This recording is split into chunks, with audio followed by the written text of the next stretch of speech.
एक बार एक लड़के ने मार्केट में पिकासो को खड़ा देखा। उसे पता था कि पिकासो एक बहुत बड़ा आर्टिस्ट है, तो भागते भागते पिकासो के पास गई। पिकासो ने पूछा, क्या हुआ, क्या चाहिए तुम्हें? वो लड़की बोली, पिकासो, क्या तुम मेरा एक स्केच बना के दोगे? पिकासो ने कहा, क्यों नहीं, जरूर बना के दूंगा। उसने पेन और पेपर लिया और 30 सेकंड में उस लड़की का एज इट स्केच बनाकर लड़की के हाथ में थमाते हुए कहा, इसे संभाल कर रखना, ये $30,000 की पेंटिंग है।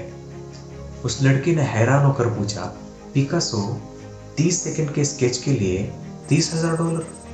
कुछ ज्यादा नहीं हो गए?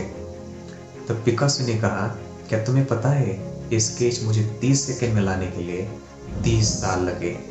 ये इंटरेस्टिंग है कि जो बात हम देख नहीं पाते, जो कि पर्दे के पीछे होती है, जैसे कि सालों की मेहनत लगती है, जब वो चीज़ सबके सामने आती है तो उसे बहुत बड़ी कीमत मिल जाती है।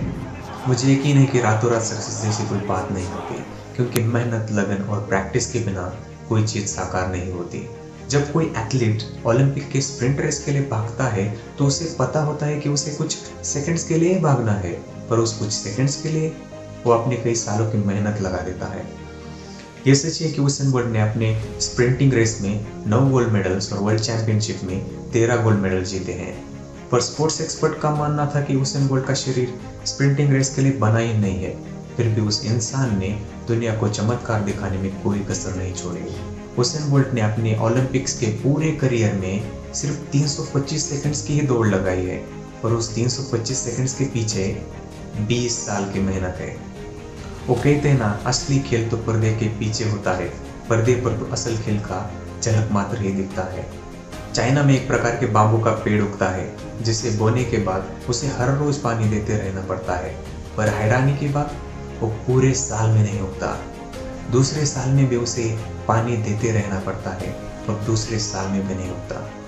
तीसरे साल में नहीं उगता, चौथे साल में भी नहीं उगता।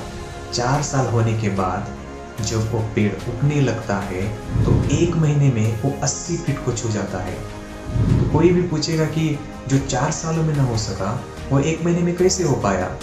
पर मजे की बात तो यह है कि वो पेड़ 4 सालों से बढ़ रहा था, पर नीचे जमीन की ओर अपने जड़ों को मजबूत करते हुए, सबकी नजर से दूर, ताकि जब वो पूरी तरीके से विकसित हो जाए और कई फीट ऊंचा बने तो किसी भी परिस्थितियों में डटकर खड़ा रह सके। उसी प्रकार जो भी सक्सेसफुल लोग आज हम देखते हैं, वो ऐसे ही रातों रात बड़े नहीं हुए। वो मेहनत करते गए, तब मेहनत करते गए जब उन्हें कोई देख नहीं रहा था, तब मेहनत करते गए जब उन्हें खुद में कोई तरक्की नहीं दिख रही थी, पर वो डटे रहे और बांबू की पेड़ की तरह अपनी जड़ों को मजबूत करते गए, और आज वही सब हमारे सामने है। दोस्तों, हमारा पहला गोल है 1000 सब्सक्राइबर तक पहुंचना। चैनल को जरूर सब्सक्राइब करें।